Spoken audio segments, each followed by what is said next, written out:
할렐루야. 하나님께서 오늘 우리에게 귀한 날 주셨습니다.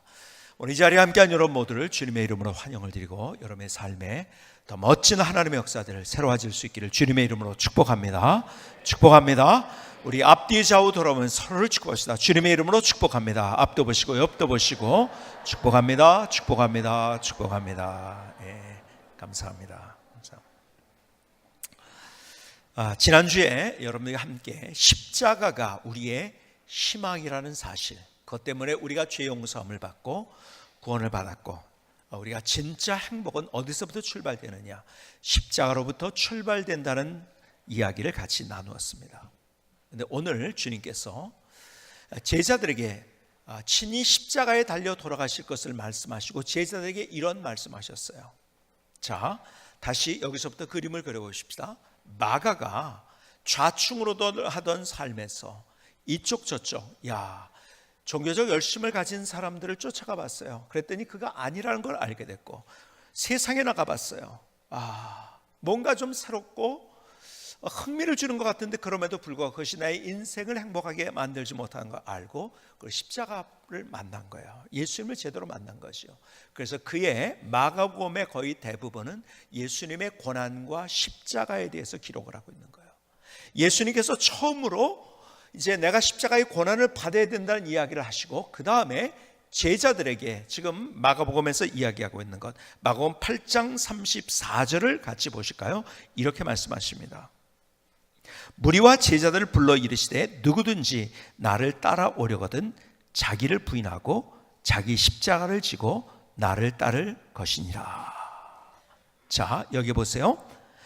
너희들이 자기 십자가를 지고 나를 따르라. 지금 다시 베드로의 고백 속에서 예수님께서 그를 칭찬하시고 교회를 세우겠다고 말씀하시고, 그리고 그 이후에 바로 내가 이제는 십자가를 질 것이라는 이야기를 하신 거예요. 십자가에 대한 이야기를 하셨어요. 그리고 그 이야기와 동시에 너희들도 너희 십자가를 지고 나를 쫓으라, 이렇게 얘기했어요. 그러니까 사람들이 이렇게 오해를 한다고 했죠. 자기 십자가를 지고 쫓으라는 것은 우리는 이렇게 생각합니다. 남편이 나한테 뭘 잘해줘가지고 나 남편 때문에 행복할 것이라는 기대를 가지고 결혼했어요. 근데 그게 아니에요. 아니고 오히려 이 남편이 내게 왼수 같아요. 그러니까 저 남편은 내 십자가야. 여러분, 이거는 잘못된 표현입니다. 남편이 십자가가 아닙니다. 절대. 아이들이 좀 힘들게 한다고 사춘기 아이들이 저 애 아이고 힘들어 죽겠어, 힘들어 죽겠기 때문에 쟤는 나의 십자가야. 그게 아니라는 거예요. 어떤 사건, 힘든 사건, 아니면 힘든 사람이 나의 십자가가 아닙니다. 자, 십자가가 뭐라고 했습니까? 예수님께서 이 땅에 오신 이유, 그분의 미션, 그분의 사명은 십자가였어요. 다른 것 때문에 이 땅에 오지 않으셨어요. 주님은 이 땅에 오신 이유가 십자가 때문에 오신 거예요. 그것은 그분의 사명입니다. 그분의 미션이었습니다. 그래서 자기 십자가를 지고 나를 쫓으라는 것은 우리에게 이런 말씀하셨다는 거죠. 뭐예요? 내게 있는 예수님의 사명은 십자가였는데 그 사명 붙들고 나를 쫓으라는 거죠. 사명 붙들고 인생을 살으라는 거예요. 여러분, 우리가 인생을 살아가면서 동물과 다른 것이 있다고 하는데, 동물은 그냥 본능적으로 인생을 살아갑니다. 그렇죠? 본능적이에요. 그들에게 사명감은 없어요. 그런데 사람은 달라요. 하나님의 형상으로 우리가 지음을 받았기 때문에 우리는 달라요. 사는 것이. 우리는 본능적인 것을 위해서 태어나지 않았어요. 우리는 사명 때문에 태어났어요. 그래서 우리가 인생의 의미를 어디서 얻느냐? 사명 붙들고 사명 때문에 인생을 살아갈 때 우리는 인생의 의미를 경험할 수 있어요. 본능을 쫓아갈 때 우리가 약간 재미는 있을지 몰라요. 그러나 그 끝은 허무이라는 이야기를 말씀해요. 그건 허무입니다. 본능적으로 인생을 살아가는 것, 결국 인생의 황혼에서 인생의 허무를 경험할 수밖에 없는 거예요. 이게 나를 행복하게 할 것 쫓아가면 아니에요. 허무입니다. 그런데 내 인생에 사명 붙들고 살아가는 인생은 거기에 기쁨이 있고 감사가 있고 노래가 있고 인생의 환희가 있고, 그리고 인생의 의미가 무언지를 깨달으면서 그것이 진짜 하나님 안에서 멋진 인생을 살아가는 거예요. 여러분, 내가 사명 때문에 인생을 사는가? 아니면 그냥 졸리니까 자고 배고프니까 먹고, 내가 본능적으로 내 인생을 살아가는가? 이거 조금 하면 조금 재미있을 것 같고. 아니에요. 그런 인생이 아니라 주님께서 우리 인생을 복되게 살아가는 방법이 있는데, 그것은 사명 때문에 살아가는 인생. 우리의 인생이 사명 때문에 세워갈 수 있기를 주님의 이름으로 축복합니다. 자, 한번 저를 따라서 크게 해봅시다. 하나님, 사명 때문에 인생을 세우게 하옵소서. 여러분, 그런 인생이 의미가 있고 가치가 있고 기쁨이 있고 하나님이 함께 하신 증거와 흔적을 경험하면서 간증이 있는 삶을 살아가시고, 본능적인 인생은 간증 없습니다. 자, 그런데요, 뭐가 사명이라고 했습니까? 여러분이 이미 다 말씀을 드렸어요. 그래서 제가 설교를 하지 않고 이 시간에는 그냥 시험만 보도록 하겠습니다. 다 제가 말씀을 드렸기 때문에 뭐가 사명이라고 했죠? 사명을 찾는 방법을 여러분이 뭐가 사명이라고? 여러분 보니까는 고개를 숙이려고 하세요 지금. 듣긴 들었는데 다 호랑이 담배 막 끊을 때 시절 이야기를 해서, 그렇죠? 여러분, 다시 그래서 사명을 찾는 방법이 뭔지를 시험은 본다고 하니까 여러분들이 고개를 숙이는 것 같아서, 자, 첫 번째 사명이 뭐라고 했어요? 많이 있는 게 사명입니다. 뭔지 모르지만 많이 있어요. 찬양을 합니다. 다른 사람보다 음악적인 은사와 재능이 더 많이 있는 거예요. 그게 사명입니다. 많이 있는 것 사명. 두 번째, 그것을 할 때 기쁨이 있는 것, 그게 사명입니다. 다른 사람은 그럴 때 힘들어. 근데 나는 기쁨이 있어. 그런 게 있어요. 그렇죠? 그게 사명입니다. 세 번째, 뭐가 사명이라고요? 거룩한 부담감입니다. 뭔지 모르지만 하나님께서 내게 주신 거룩한 부담감이 있어요. 그 부담감 때문에 선교를 갑니다. 그렇죠?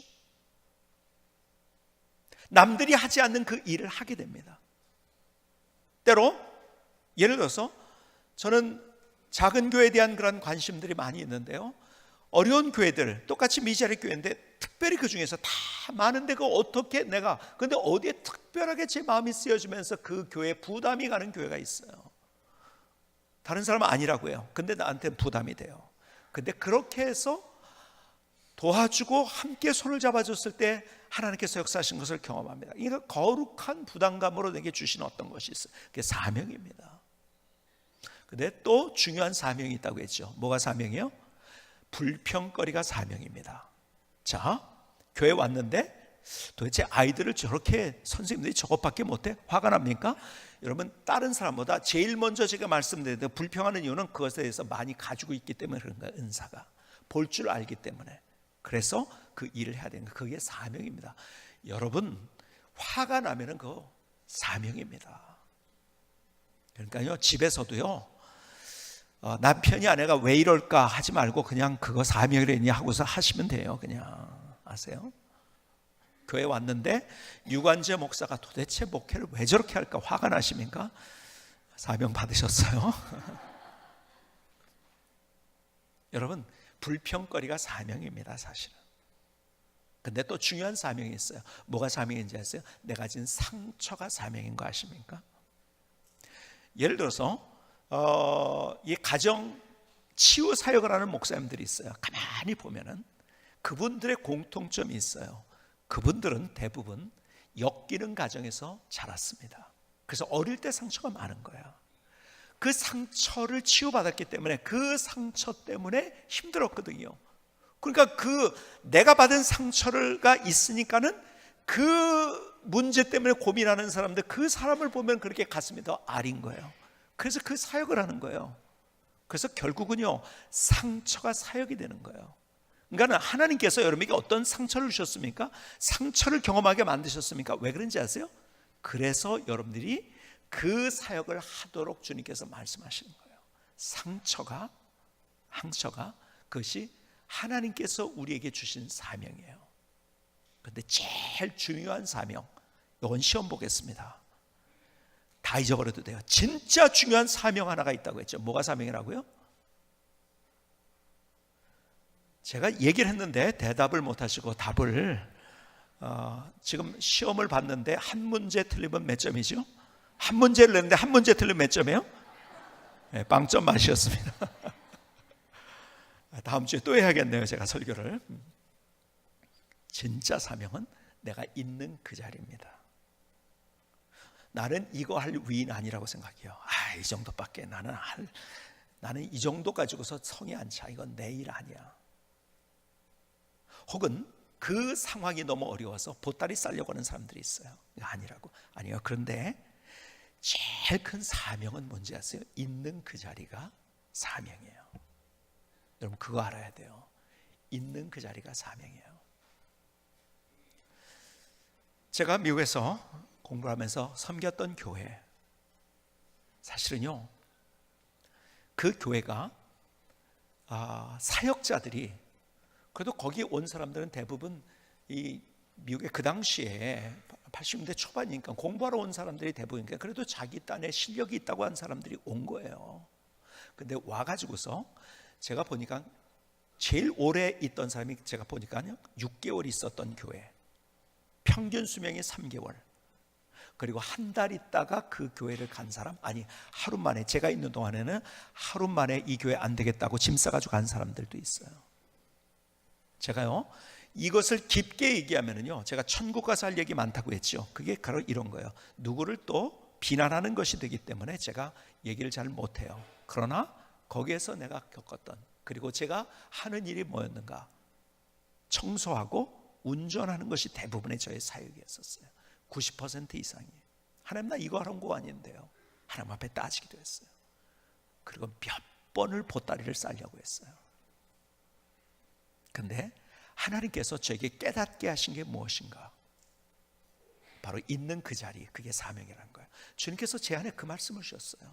그날 그래서 회개하면서 제가 정말 하나님 앞에 새로운 결단으로 기도를 했는데, 너 이거 못하면 목회 못한다. 때로는 억울하기도 하고, 때로는 상처받기도 하고, 때로는 힘들기도 하고, 내가 이것밖에, 나 해야 될 일 더 큰 일이 있는데 내가 이거 맨날 청소하고 운전해야 돼? 이거 하러 미국 온 거 아닌데. 수많은, 내가 거기를 보따리를 쌀 수 있는 많은 이유들이 있었어요. 정말 많은 사람이 떠나갔어요. 그래서 근데 하나님께서 거기 있게 하셨어요. 제가 그 교회에 처음 미국 갔을 때 예배 드린 교회고, 그리고 마지막 나오기 전에 마지막 예배를 드린 교회가 거기에요. 거기 사역을 했어요. 뒤를 돌아볼 때 하나님께서 그 모습을 보셨더라고요. 우리는 자꾸 내가 있는 자리를 도망가려고요. 보따리를 싸려고요. 아니요. 다시 보따리를 풀으시기 바랍니다. 그 자리가 하나님께서 여러분에게 주신 사명입니다. 그리고 그것을 할 때 잘하였도다, 착하고 충성된 종하고서 더 귀한 것들을 우리에게 맡기시고, 더 하나님께서 그 가는 길에 간증이 있고 노래가 있고 찬양이 있을 수 있도록 만들어 주시는 거예요.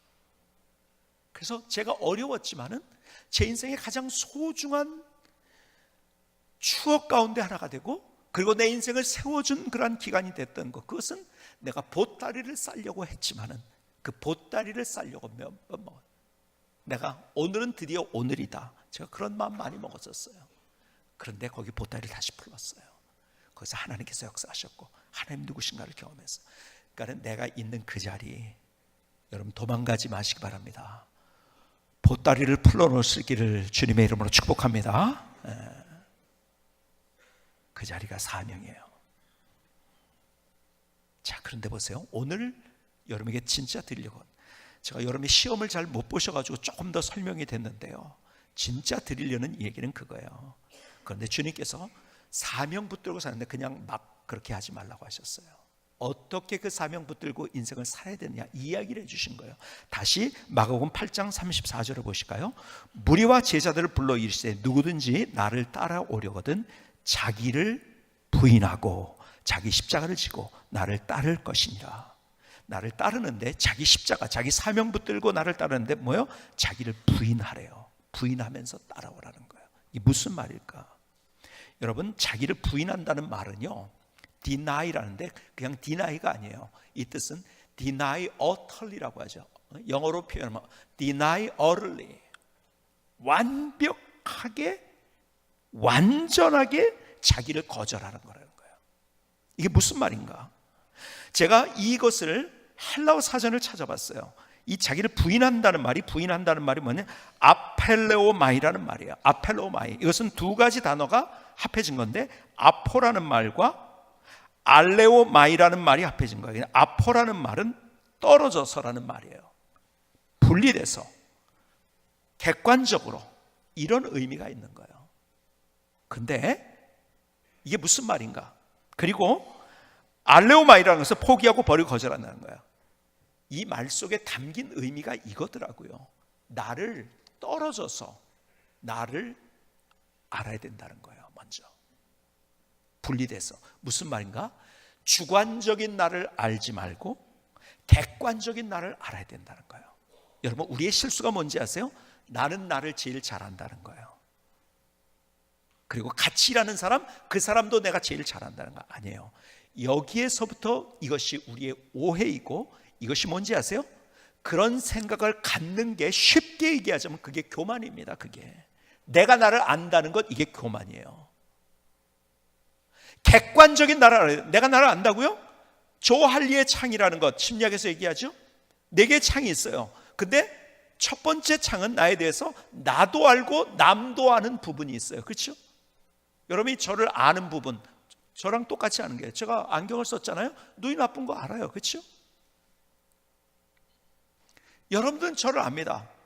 뭐 그런 것들, 일반적인 것들이 있죠. 저도 알고 남도 아는 거. 저 결혼했어요. 아이도 있어요. 뭐 이런 것들 다 아는 거예요. 여러분들이 혹시 모르신 분 있습니까? 아직 저를 그런 거? 그런 거 다 알잖아요. 그렇죠? 이거는 나도 알고 남도 아는 부분이에요. 그런데 이런 부분이 있습니다. 나는 아는데 남이 모르는 부분이 있어요. 그렇죠? 여러분이 저를 다 아는 것 같지만 모르는 부분 많죠. 어저께 점심 제가 뭐 먹었는지 아십니까? 몰라요. 여러분들은. 그렇죠? 저는 알아요. 제가 먹었으니까. 이런 부분들이 많아요. 그러니까 나는 주관적으로 나를 다 안다고 생각 아니에요. 근데 이런 부분이 많이 있다는 거 아십니까? 나는 모르는데 남이 아는 부분이 있어요. 그래서 제가 이런 예를 여러분에게 드린 적이 있잖아요. 갔어요. 여러분이 집에 갔어요. 오늘 저녁에. 근데 남편이 아내가 왜 이렇게 인상 쓰고 들어와? 그럽니다. 그러면 나는 꼭 반응하면, 내가 언제 인상 썼어? 그럽니다. 누구의 말이 맞다고요? 본 사람이 맞아요. 나지만 나를 모르는 거예요. 나는 본 적이 없기 때문에. 객관적인 나를 모른다는 거 아십니까? 이게 인정되는 게 겸손인 거예요. 객관적인 나를 알고, 그래서 내가 모르는 나의 부분이 있다는 것을 내가 인정하는 것, 이것이 사실은 겸손이에요. 여기서부터 겸손이 출발되는 거예요. 여러분, 이러한 4번째 창이 있어요. 나도 모르고 남도 모르는 부분이 있어요. 그렇죠? 여러분, 나는 내 내일도 몰라요. 과거도 벌써 잃어버린 거예요. 하나님은 그런데 다 모두, 하나님만이 아시는 부분도 많아요. 여러분, 내가 나에 대해서 얼마나 모르는데요. 근데 우리는 뭐라고 그러냐? 다 안다고 생각해요. 그리고 우리는 내 말이 맞다고 주장합니다. 그 대표적인 사람이 성경에 보면, 지난 시간에 말씀드렸지만은, 그래서 인상 쓴 얼굴을 훈장같이 달고 있었던 바리새인과 사두개인들 보세요. 어때요? 제사장들, 바리새인들, 사두개인들. 그들은요, 자기를 잘 알고 자기가 제일 똑똑하다고 생각해요. 그렇죠? 근데 자기를 모르는 거예요. 그게. 그래서 교만한 거예요, 그 사람들이. 여러분, 겸손은 어디서 출발하는지 아십니까? 내가 나를 모른다는 데서 출발하는 거예요. 여러분, 나는 알지만은 주관적인 나를 알고 있는 거예요. 오늘 본문에서 얘기한 것은 떨어져서 객관적인 나를 알 줄 알아야 된다. 여러분, 나는요 굉장히 논리적인 사람이라고 생각해요. 사람들이 스스로. 그래서 막 따집니다. 그리고 사람들과 관계 속에서도 나는 이렇게 잘했고 당신이 했고, 아니에요. 절대 우리는 논리적이고 합리적이지 않습니다. 그것을 증명한 사람이 누군지 아세요? 그걸 증명한 사람이 있어요. 리차드 세일러라는 사람입니다. 들어보셨습니까 혹시? 리차드 세일러라는 사람, 요즘 신문지상에서 유명하게 된 사람이죠. 누구죠? 노벨 경제학상을 이번에 받은 사람이에요. 그 사람의 책을 보면은요, 그것을 증명합니다. 뭘 증명하는지 아세요? 우리가 얼마나 비합리적이고 우리가 얼마나 비논리적인지를. 그래서 이 사람은요, 경제학상을 받았지만은 경제학의 비주류입니다. 이 사람은 원래. 왜냐하면 경제학은 논리적인 거 따지는 거거든요. 근데 논리적이지 않고 비합리적이지 않은 사람의 모습을 그렇게 해가지고서, 그래서 이 사람이 쓴 책이 넛지라는 책, 그 다음에 승자의 저주, 그 다음에 뭐 똑똑한 사람의 뭐죠? 바보 같은 결정인가, 제가 머리가 나빠가지고 제가 이분의 책을 2권을 읽어봤는데요, 이분이 계속 얘기하는 건 그 책마다 똑같은 내용이에요. 사실은 물론 사례나 이런 것들은 전문 용어들은 다르지만, 제가 이분의 책을 제가 요약을 하면요, 이분이 리차드 세일러라고 하고요, 어디에서는 또 리차드 탈러라고 얘기합니다. 처음에 책에는 넛지라는 책은 리차드 탈러라고 됐는데, 이번에 노벨상을 받던 세일러라고 이름을 한 데도 있고. 왜 그럴까요? 똑같은 THALERE 이분의 그 철자인데, 똑같은 철자를 가지고 탈러라고도 하고, 어느 책에서는 어느 부분에서는 세일러라고도 해요. 왜 그런가는 금요 기도회 때 제가 말씀을 드렸어요. 제가 더 이상 설명하면은 금요 기도회 때 온 사람과 안 온 사람이 똑같아지기 때문에 여기까지만 하겠습니다. 그런데 이 사람의 책의 내용은 여러 가지 학적인 얘기도 썼고 여러 가지 자기들의 연구 사례를 썼지만은 똑같은 건 이거예요. 사람들은 비합리적이다, 그리고 비논리적이다. 그래서 사람들이 결정하는데 2가지 때문에, 쉽게 제가 표현을 한 거예요. 이분의 책은 2가지로 인해서 나도 모르게 결정한다는 거예요. 그 2가지가 뭔지 아세요? 욕심과 게으름입니다. 사람들의 선택은요, 결국 욕심과 게으름이라는 거예요. 근데 성경은 금요일에도 우리가 봤지만 욕심을 우리에게 뭐라 그러냐면, 그것은 습관, 구습이라고 얘기합니다. 습관이라고 얘기를 합니다. 나도 모르게 습관적으로 내가 똑똑하게 결정한다고요? 나는 이렇게 해가지고 제대로 했다고? 아니에요. 모든 사람들이, 저를 포함해서 우리의 모든 사람들이 가지고 있는 것, 나도 모르게 가지고 있는 습관이 뭐냐? 그것은 욕심. 그래서 욕심과 게으름 2가지 때문에 선택을 한다는 거예요. 그것이 우리의 마음인 거예요. 우리의 삶을 살아가면서 정말 나도 모르게 내 습관을 가지고, 내 욕심을 가지고, 그리고 내가 가진 게으름을 가지고 나도 선택한 거예요. 근데 그걸 가지고 합리화를 합니다, 사람들은. 다시 말해서 뭘 제가 말씀드리냐, 사람들이 내가 나를 안다고 하는데 내가 나를 모른다는 거예요. 나도 모르게 그렇게 했던 것을 모릅니다.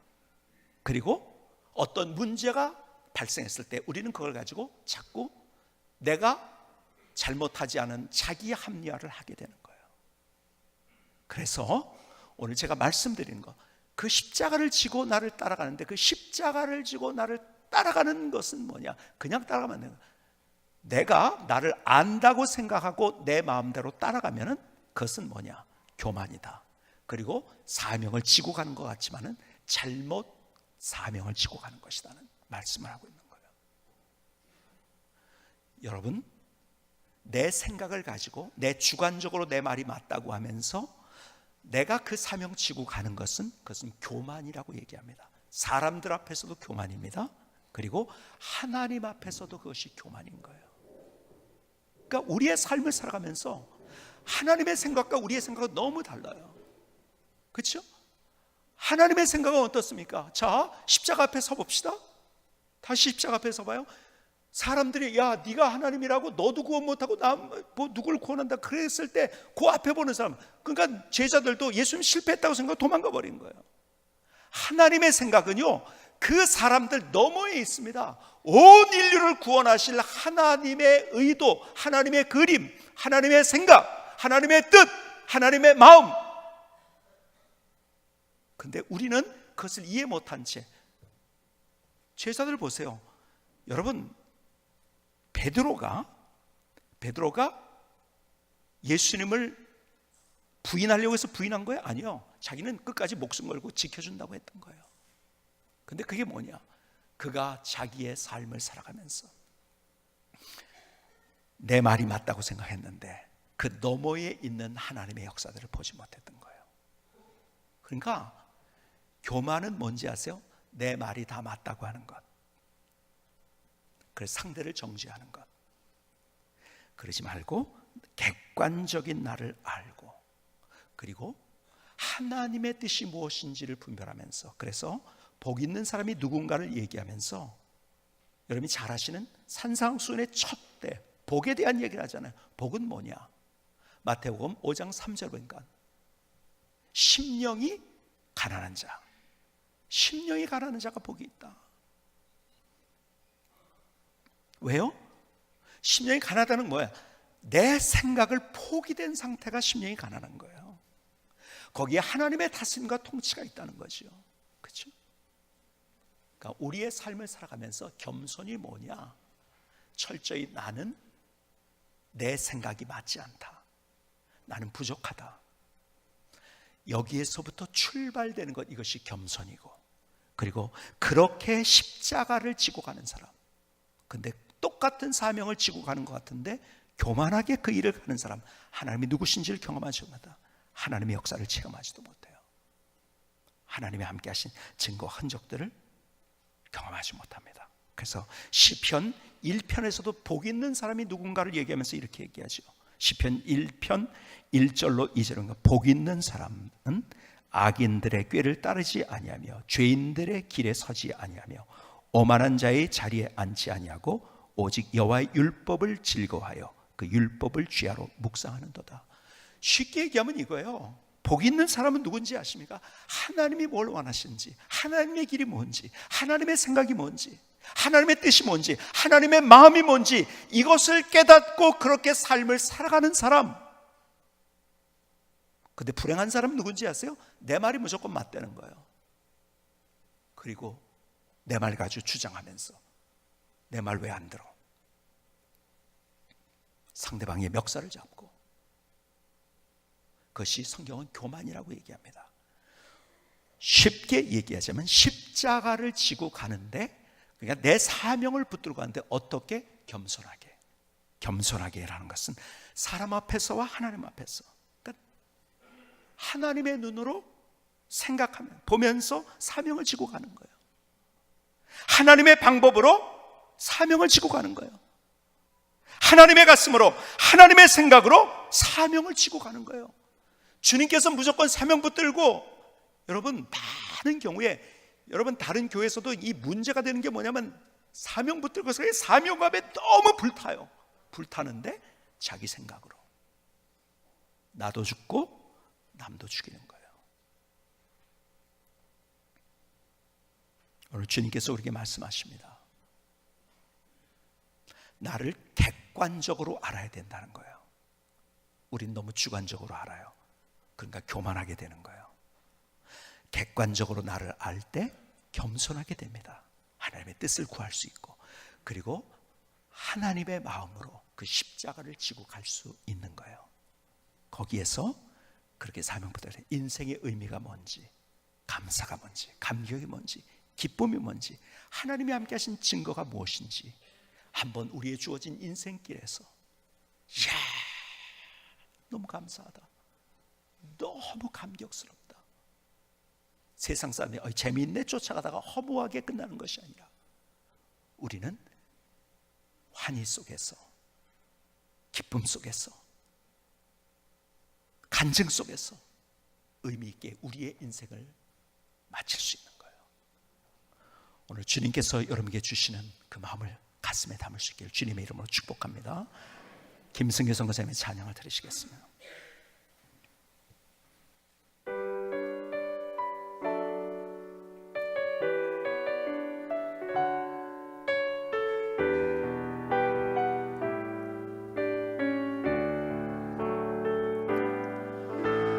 한번 나에게 주신 인생, 재미가 아닌 기쁨을 쫓아갑니다. 십자가 앞에 내가 섭니다.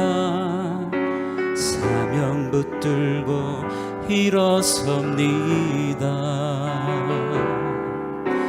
열정으로 뜨거움으로 일어섭니다.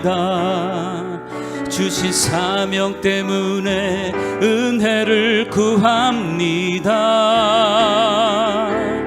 허무가 아닌 참 위를 가슴에 담습니다.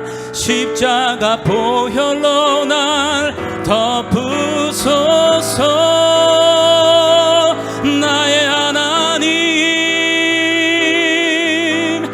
한번 나에게 주신 인생, 재미가 아닌 기쁨을 쫓아갑니다.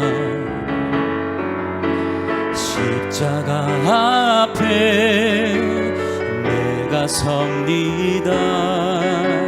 사명 붙들고 일어섭니다. 열정으로 뜨거움으로 다시 일어섭니다. 주신 사명 때문에 은혜를 구합니다. 허무가 아닌 참음 이를 가슴에 담습니다. 십자가 보혈로 날 덮으소서. 나의 하나님, 십자가 보혈로 날 덮으소서.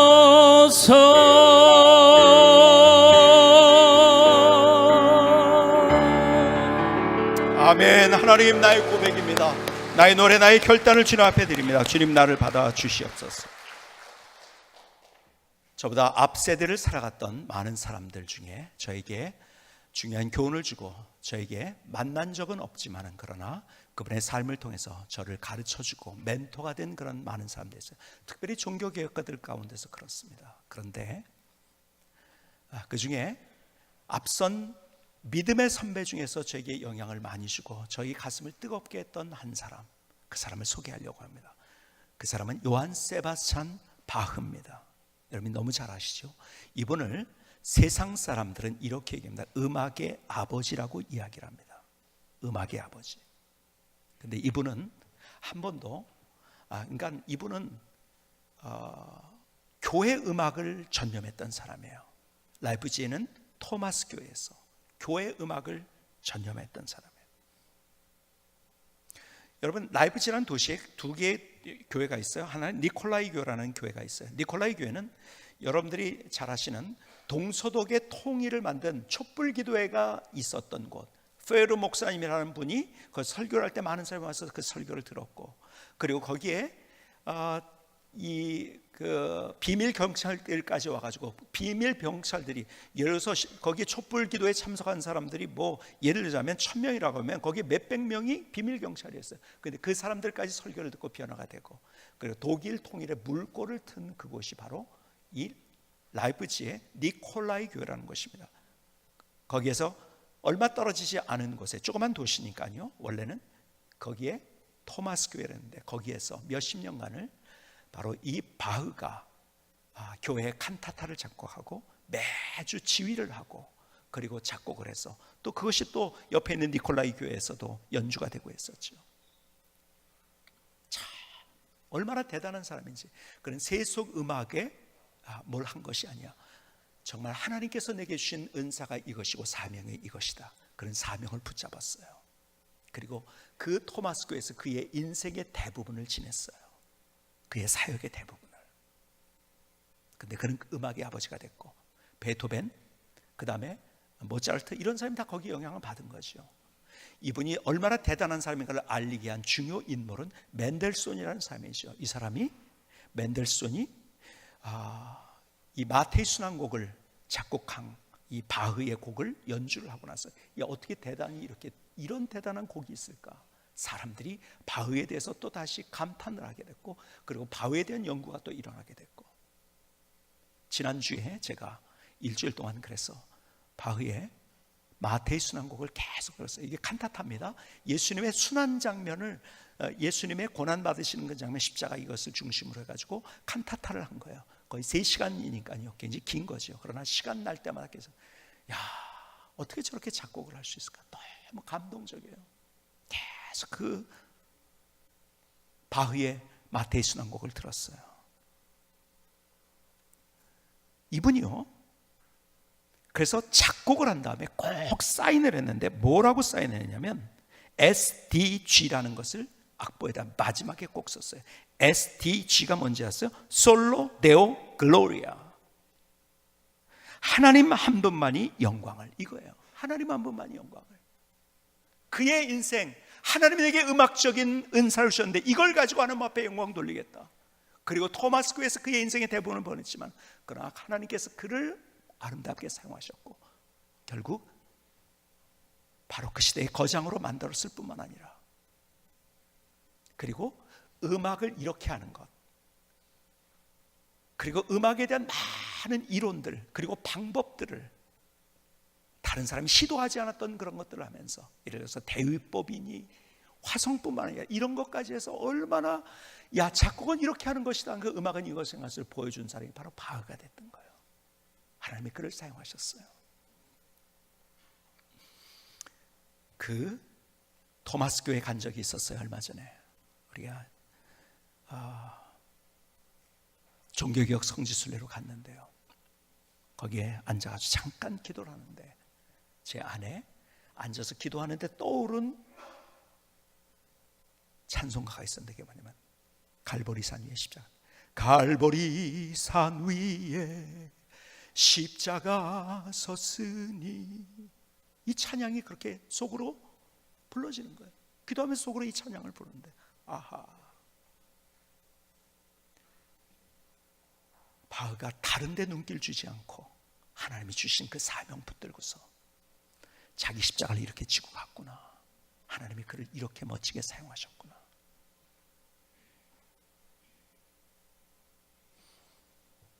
주님께서 우리에게 자기 십자가를 지고 나를 따라가, 너의 사명 붙들고 나를 따라라.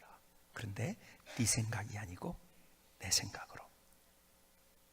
주관적인 너, 네가 다 너를 안다고? 아니야. 객관적인 너를 알아야 돼. 나는 할 수 없다는 것, 내가 한계가 있다는 것 인정하고, 그리고 하나님의 길을 따라서 하나님의 뜻과 생각과 말씀을 따라서 내가 십자가 지겠습니다. 오늘 다시 갈보리 언덕 십자가를 바라보면서 우리의 고백이 이것이 되었으면 좋겠어요. 우리 함께요, 갈보리 산 위에 십자가 써인 찬양을 드리는데요, 우리 함께 우리가 이 시간에 또 주의만 찬양합니다. 우리 분병분장위원들 나오시고요, 갈보리 산 위에 십자가 섰으니 1절 찬양을 한번 드려보십니다.